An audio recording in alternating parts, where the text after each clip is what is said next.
encargámonos de presentarles al doctor David Guerrero. David es totalmente guapo, como lo indica su camisa verde. Igual Iztapalapa, recuerden que nos distinguimos por colores. David estudió la licenciatura en matemáticas aquí en la UAM, posteriormente hizo estudios de maestría y de doctorado aquí en la UAM, trabaja en el área de topología y además hizo una estancia postdoctoral en música. Ajá.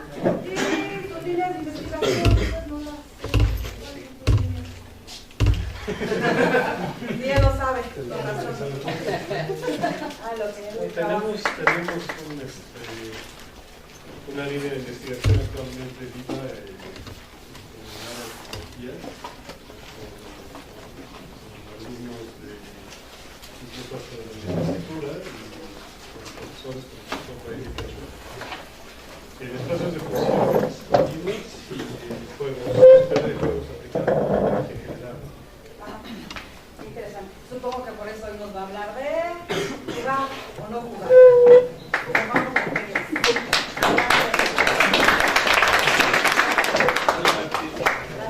Gracias. Entonces, buenas tardes. El día de hoy lo único que voy a hacer es ofrecer una respuesta absolutamente personal a la pregunta con la que fue anunciada esta exposición y que lo recuerdo para los presentes.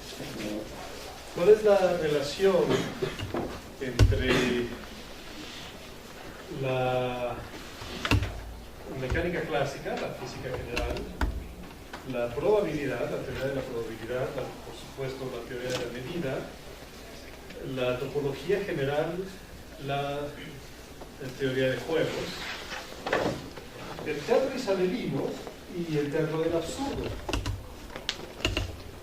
Esta fue la interrogante con la que fue anunciada esta presentación y yo, al menos que alguien tenga alguna respuesta que quiera compartir, en los siguientes 30 minutos o así, voy a ofrecer una respuesta, como dice incluso en la presentación, en ese cartel que algunos de ustedes pudieron llegar a ver. La respuesta es, o la respuesta que yo les ofrezco, es extremadamente sencilla, es sorprendentemente sencilla. Es tan sencilla que es la base de un experimento tan común que todos aquí presentes, sin temor a equivocarme y sin conocerlos, puedo asegurarles que lo han por lo menos, si no practicado, de hecho presencial. Tan común que es de hecho un juego. ¿Sí? Existen evidencias medibles y que a mucha gente le interesan mucho, de que tal juego fue presenciado por al menos 200 millones de personas hace un par de semanas. Quería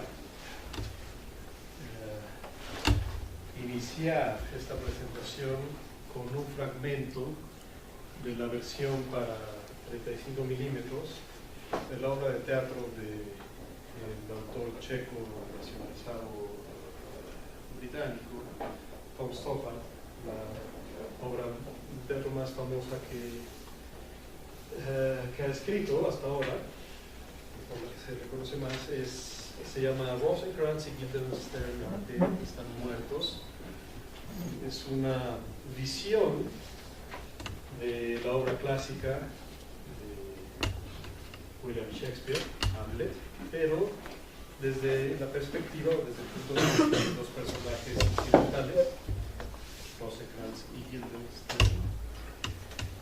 Y esta perspectiva alternativa comienza, ya no la podemos ver por razones técnicas, pero bueno, ustedes la pueden ver más cómodamente en sus condiciones propias. Esta versión de Hamlet, desde el punto de vista de Rosencrantz y Guildenstern, comienza con los personajes, estos dos personajes, cabalgando los riscos de Dover, y eventualmente uno de ellos, es decir, la cámara, encuentra una moneda.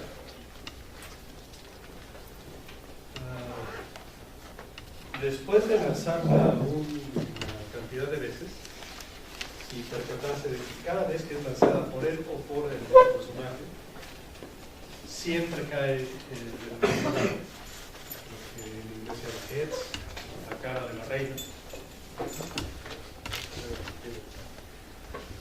lo que aquí en México llamaríamos el águila, porque moneda, que es la cara que siempre se repite en todas las monedas. Después de ellos, en la película, en la obra de teatro son aproximadamente 96 veces en las que en las puestas en escena más o menos fieles al texto, la moneda en escena se lanza 96 veces. Más aún, ha habido inclusive algunos directores quienes han pedido a sus actores, a sus intérpretes, que se aseguren que las 96 veces caiga, digamos, alguien, o la misma cara.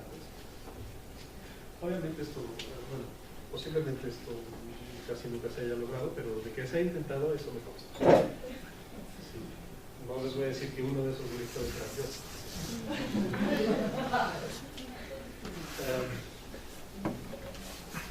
Y después de este experimento, ¿sí?, lúdico, uno de los personajes se empieza a preguntar simplemente: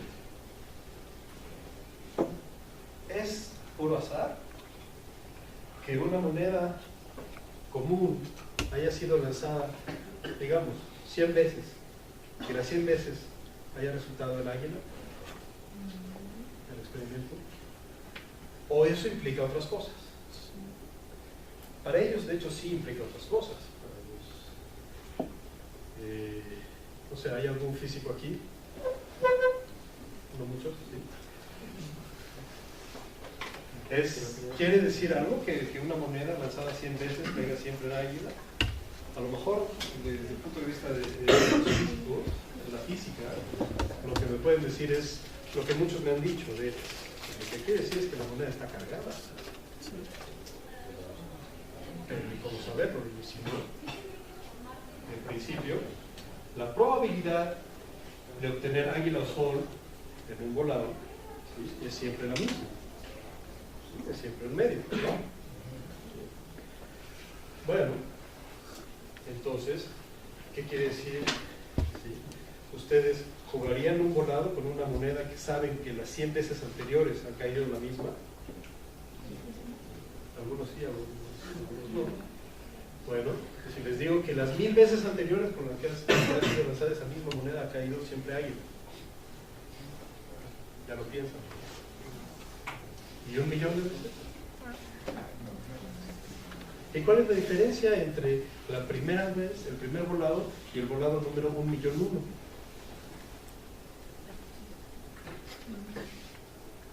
Probabilísticamente, ¿cuál es la diferencia? Ninguna, ¿verdad? Absolutamente ninguna. ¿Sí?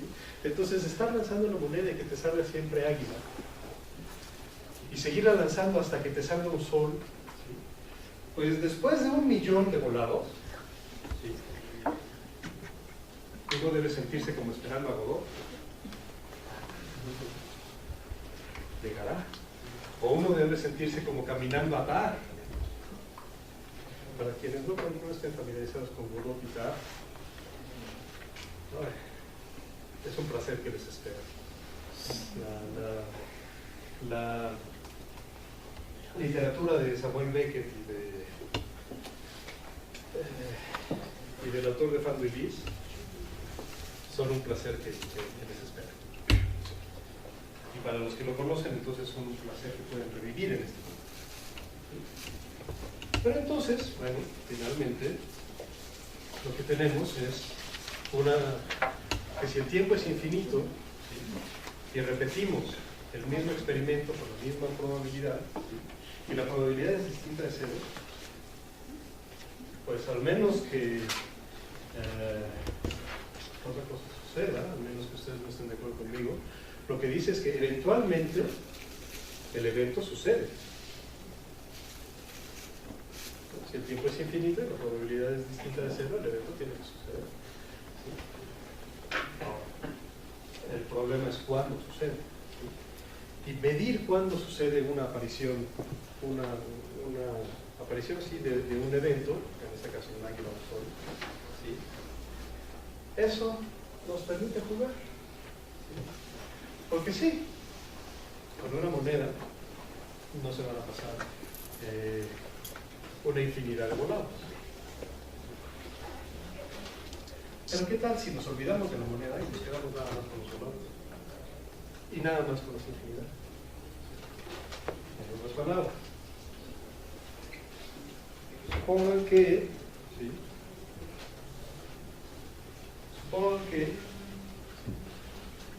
para cada número natural, ¿sí?, se tiran n volados. Es decir, en el número n se tira el volado número n. Perfecto. Y supongan que los tiran todos, para todos los números. No lo hagan, supongan. Eso es lo que hacemos en matemáticas, finalmente. Entonces, si cada vez que sale águila pongo un 0 y cada vez que sale sol pongo un 1, lo que tengo, ¿sí?, después de una infinidad, numerable, digamos, lo que tengo es simplemente una fila infinita de ceros y unos. ¿Cuántas combinaciones distintas podré tener? ¿Sí? Tantas combinaciones distintas infinitas de ceros y unos existan. ¿Sí? Son muchas, pocas. ¿Qué tantas son? ¿Qué tan muchísimas?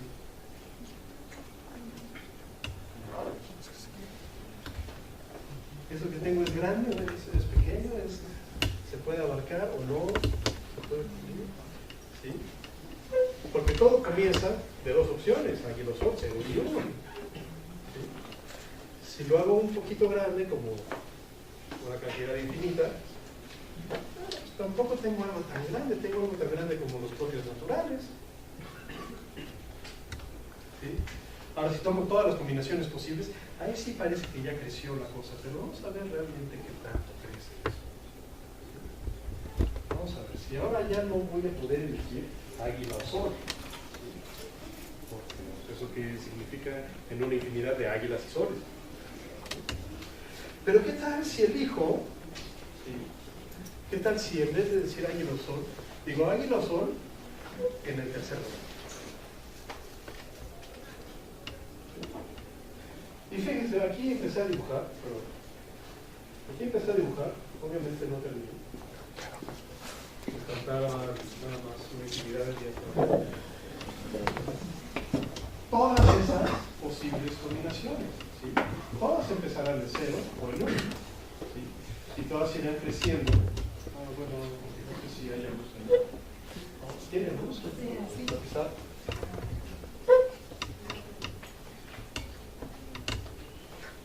Pues no sé, pero no sé si lo vean. Gracias. En este árbol binario, ahí están todas las sucesiones de volados posibles. Uno tras otro. Todas. Y, bueno, están nada más todas hasta esta nivel. Todas las sucesiones de 3 volados. Ahí, bueno, ustedes pueden seguir. ¿Sí?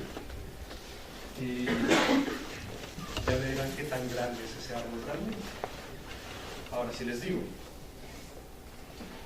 ¿qué tal si vamos a jugar no un volado normal, ¿sí?, sino una sucesión infinita de volados? ¿Y con qué probabilidad, ¿sí?, uno va a escoger, por ejemplo, lo que les acabo de decir, todas aquellas en cuyo tercer lugar aparezca un 1, que sería un sol, ¿sí? Bueno, serían todas las que están por encima de este,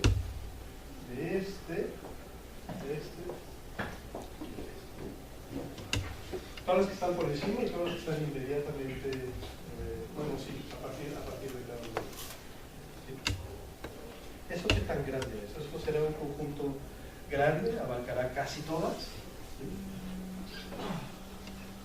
Bueno, pues fíjense que para el 3, 1, 2, 3, 4, estoy dejando afuera nada más 1, 2, 3, 4. Vuelve a ser la mitad.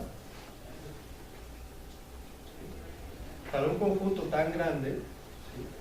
Tomar la mitad de ellos, tener un criterio para tomar la mitad de todos sus elementos, pues no suena un mal criterio. En todo caso me regresa al mismo volado, ¿no? ¿Sí? Elegir una opción de 2. La mitad, quiero decir. ¿Sí?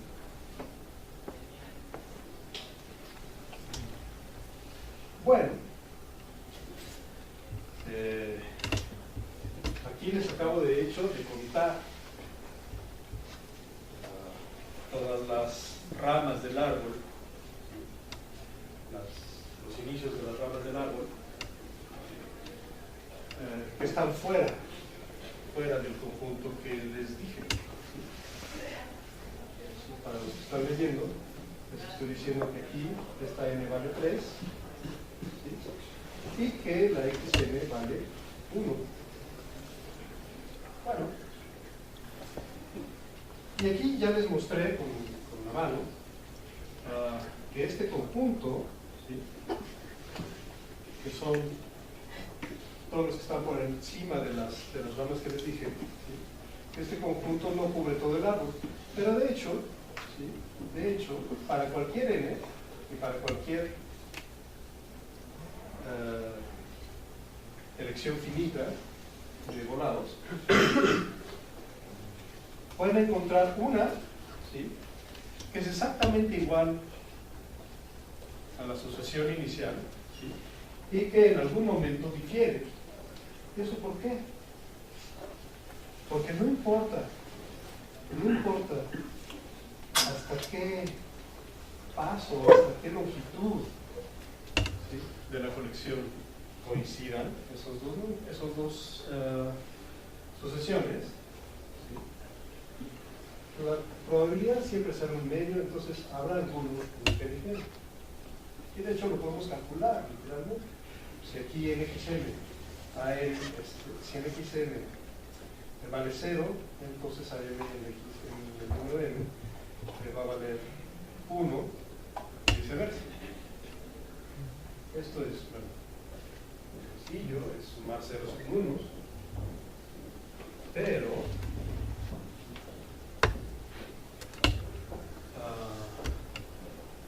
bueno, podemos observar un par de cosas más sobre eso e irlo explotando. ¿Sí? Si realmente son muy grandes los conjuntos de esa forma, ¿sí? Los conjuntos en los que yo digo, en el número tal cae sol, cae águila, o hay un 1 o hay un 0, se podrá cubrir todo el árbol. Que por cierto, este árbol binario no es otra cosa más que el conjunto perfecto de Cantor, por ahí lo dice. Entonces, sí. ¿Será posible con estos conjuntos, con poquitos de estos conjuntos, cubrir todo el árbol? La respuesta es, de hecho, sí, con 2 de ellos. Y uno de ellos, sí, lo pueden elegir al azar. Una vez que elijan ese, pueden determinar fácilmente el otro con en el caso de 3, ¿sí? En el caso de 3 que van a 2, 3 que van a 1, ¿sí? Todos los demás puntos en el 3 vale 0, entonces todos esos puntos son grados.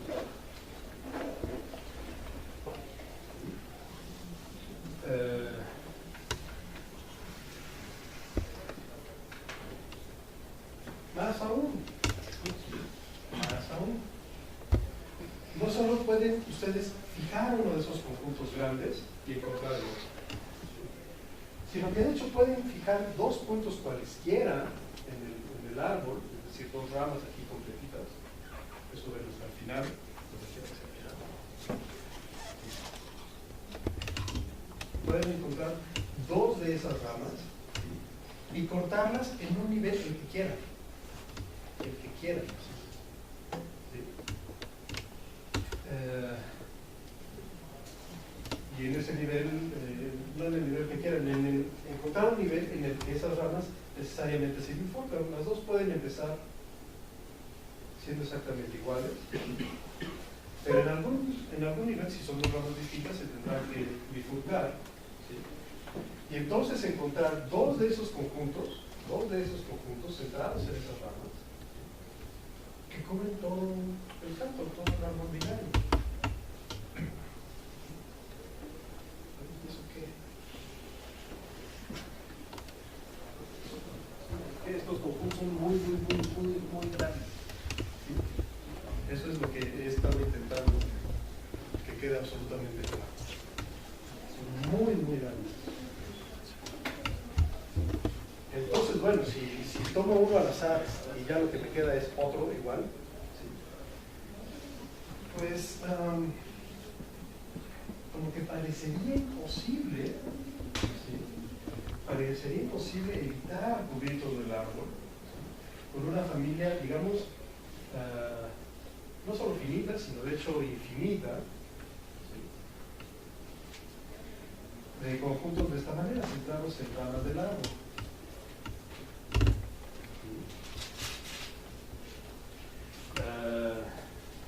De hecho, si escogemos las ramas adecuadamente, ¿sí?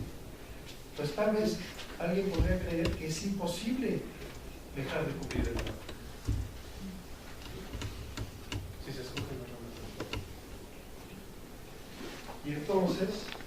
Y entonces sí, ya le quité, sí, haciendo crecer los poblados, ya le quitamos un poco el azar. ¿Sí? Porque si ahora de lo que se trata no es de elegir águilo-sol, sino águilo-sol en tal lugar, para una fila infinita de volados, pues si lo hago suficientes veces y más o menos con cierto cuidado, pues ya lo publico. Hay sol aquí, sol allá, águila aquí, águila allá, y ya publico. Es decir, de una infinidad, y además una infinidad muy grande, muy continua de posibilidades, parece que con 3 o 4 o con una cantidad numerable es como si pudiera pedir águila y sol al mismo tiempo en el mismo lado.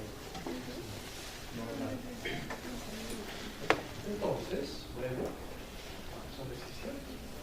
Eso me lleva a definir otro web, un volador extendido, una extensión. Entonces, digamos, si podemos le vamos a llamar J, ¿no? Los 1 y 2, en el cual el primer jugador elige una ramita, y el segundo jugador, ¿sí? Elige todos esos conjuntos que coinciden con esa rama hasta cierto nivel. ¿Sí? Y el jugador 1 gana si elige ramas muy convenientes, de tal manera que se cubre todo el árbol. Si el jugador logra elegir estos conjuntos que ya están definidos, pero de alguna manera se las ingenia para elegir los chiquitos, esos conjuntos grandes, el jugador 2 se las ingenia para elegir los más pequeños posibles y no cubrir a todo el árbol, entonces gana. Bueno, si estos conjuntos fueran conjuntos abiertos de la topología del canto, ¿sí? Ese juego está perfectamente estudiado, está totalmente caracterizado, y en el conjunto del canto, ¿sí? El jugador 2 tiene una estrategia ganadora y no hay ningún problema, porque los conjuntos, los abiertos en el conjunto del canto son muy chiquitos, no son estas monstruosidades enormes. Que además cada uno es homeomorfo, es otro conjunto de canto, pues, es igual. No, si los conjuntos abiertos son los que se quieran. El conjunto de canto, ¿dónde vive? Pues en la recta real, y esos, ahí los abiertos tienen diámetros muy pequeños, entonces no hay ningún problema. Pero aquí el jugador 2 está obligado a elegir conjuntos grandes, muy grandes, grandotes, ¿no? ¿Será que igual tiene una estrategia ganadora? ¿Podrá evitar cubrir todo el conjunto? En otras palabras, alguno de los dos jugadores, por ejemplo el primero, ¿tendrá una estrategia ganadora en ese juego así definido? Pues no. No solo no tiene una estrategia ganadora, sino que el jugador 2 sí la tiene. La estrategia está aquí definida, ¿no?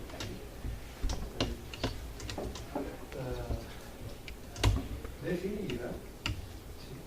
Y esta estrategia, para los que estén leyendo, ¿sí? Se van a dar cuenta que no es otra cosa más que una aplicación inmediata, una copia, ¿sí? Una transcripción del método diagonal de Cantor. ¿Por qué? Porque si el primer jugador elige C1, que es una asociación de ceros y unos, ¿sí? Luego elige C2, así, etcétera, CL. El segundo jugador lo único que tiene que hacer es elegir el abierto determinado por esta coordenada, luego el abierto determinado por estas dos, pero en esta, digamos, sería C1, y su diferencia con 1, ¿sí? Etcétera. Recuerden ustedes de su curso de cálculo diferencial, el método diagonal de Cantor, ¿sí? Y en esa lista, ¿sí? No están de ninguna manera todos los puntos del conjunto de Cantor, todos los puntos de ese árbol.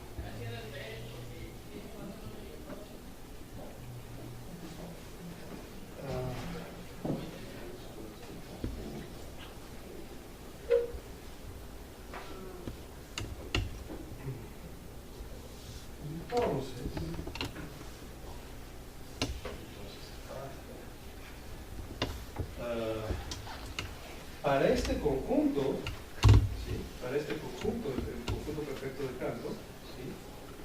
He encontrado una familia, esta familia de conjuntos, ¿sí?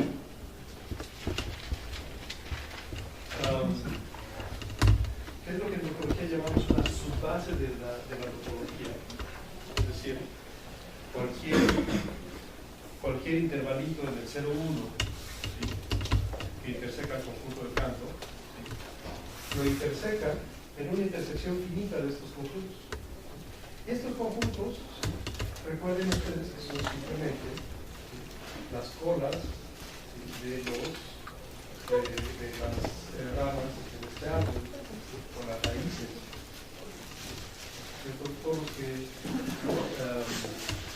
Todos los que igualan a xn hasta un cierto nivel, m, que a partir de ahí puede ser cualquier cosa. Esos conjuntos, ¿sí? Son muy grandes, pero de todas maneras, ¿sí? Una colección numerable de ellos no cubre la colección total. Sí. Entonces me pueden decir, bueno, lo que pasa es que estos conjuntos los hiciste grandes, pero no suficientemente grandes. Para conjuntos pequeños, el jugador 2 puede jugar casi sin problemas. Entonces los hacemos más grandes y otra vez pueden jugar casi sin problemas. La pregunta es, para este conjunto, para el conjunto de Cantor, ¿podremos encontrar una subbase de la topología para la cual el jugador 1 ya tenga una estrategia ganadora en el juego correspondiente? Recuerden que este juego, ¿sí? En este juego, ¿qué es lo que pasa? El jugador 1 elige un punto en el campo y el jugador 2 elige un abierto que no contiene.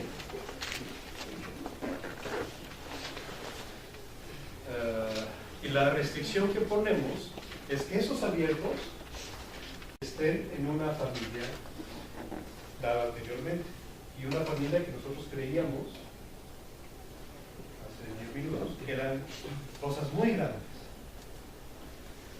Pero ¿será posible hacerlos más grandes?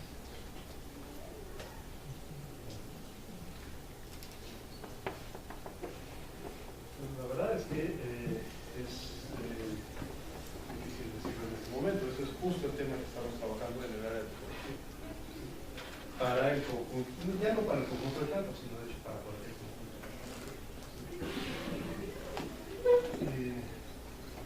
Bueno, lo que dice ahí es básicamente lo que acabo de decir. Este conjunto, ese juego,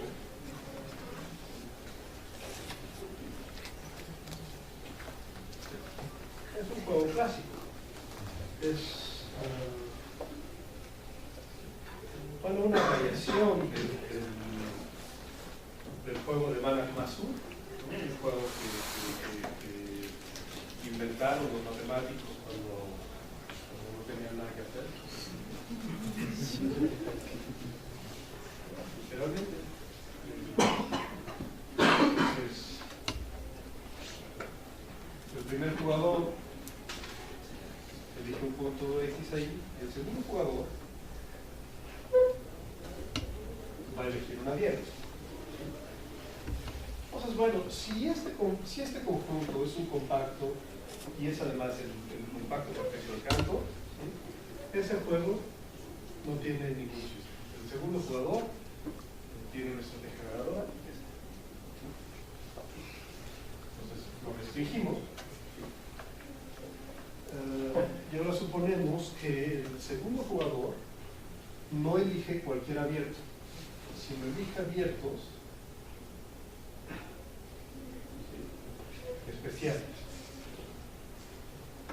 que están en una subbase. Bueno, se supone que la subbase que construimos eran cosas grandes, ¿no? Bueno, no importa. Para esas subbases pusimos dx, dx, los subárboles. Para esta subbase, el jugador 2 sigue teniendo.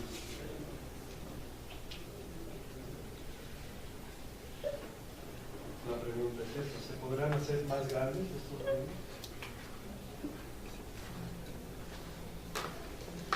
Más aún. Más aún. ¿Qué pasa si el espacio ya no es compacto, ya no es el compacto perfecto de campo? ¿Qué pasa si es otro tipo de espacio? ¿Sí? Lo que hemos encontrado hasta ahora es, como dije al principio, es sorprendentemente sencillo. ¿Sí? No fácil, pero sencillo. Para la topología discreta, la topología en la que no importa todo lo que todo, eso realmente la topología no importa. Para la topología discreta, lo único que importa es la cardinalidad del conjunto, del espacio y el tamaño, qué tan grande, qué tan pequeño es. ¿Sí?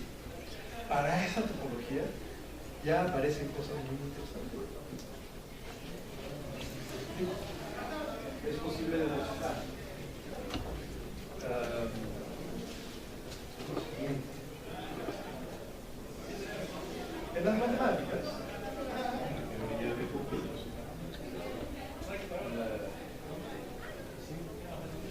pues existen los modelos de la teoría de conjuntos que crean sus propios espacios. Y finalmente, en términos de qué tamaño son los conjuntos, lo único que nos interesa es la cardinalidad. Pues entonces está 0, el primer cardinal infinito, segundo cardinal infinito, etc. Bueno, si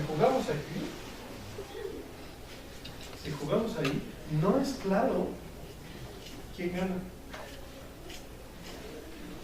No es posible, no hemos encontrado la manera de definir, ¿sí?, quién gana, ¿sí?, eligiendo puntos de conjuntos así de pequeños. Ahora, no podemos construir dentro de la teoría de conjuntos un cardinal más grande que todos construimos. Pero bueno, pues no lo construye, entonces lo defino, ¿no? Lo defino, digo, este existe porque pues, realmente no voy a poder demostrar si este tiene ciertas características, por ejemplo, que sea medible. Eso quiere decir algo, un poco técnico, pero bueno, es un nombre. Si este es medible, entonces nunca jamás van a poder demostrar que es consistente con la teoría de conjuntos. No lo van a poder construir. ¿Sí?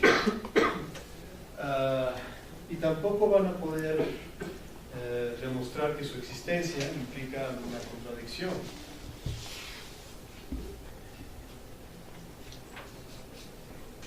Pero, entonces pueden aceptar o no su existencia. Bueno, si la aceptan, en este cardinal, para la topología discreta, el jugador no siempre tiene una estrategia ganadora. Cualquiera que sea la subbase, cualquiera. ¿Sí? Ahí, el cardinal es tan grande que todos los concursos no importa. Entonces, digo, todos los conjuntos son pequeños. Hasta los del mismo cardinal. Entonces, por eso lo que quiero enfatizar es que algo tan sencillo como un evento de probabilidad de un medio, si ustedes lo complican un poquito, lo pueden llevar mucho más allá del universo conocido, literalmente.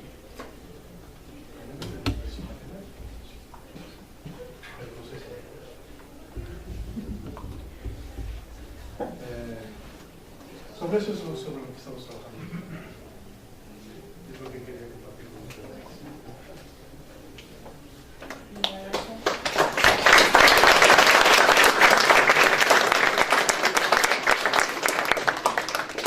¿Alguien tiene alguna pregunta? ¿Para qué no sale para hacer examen?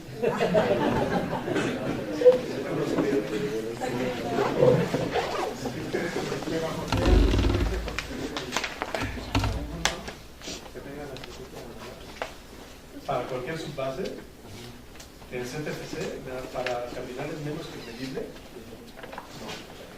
no, lo que sí, trabajo en proceso, lo que sí es cierto es que no, en ZFC existen conjuntos neutrales. De hecho, más aún, porque eso es lo interesante, porque para espacios no discretos, un espacio neutral en el juego de puntos y abiertos cualesquiera es neutral para el juego de puntos subbásicos.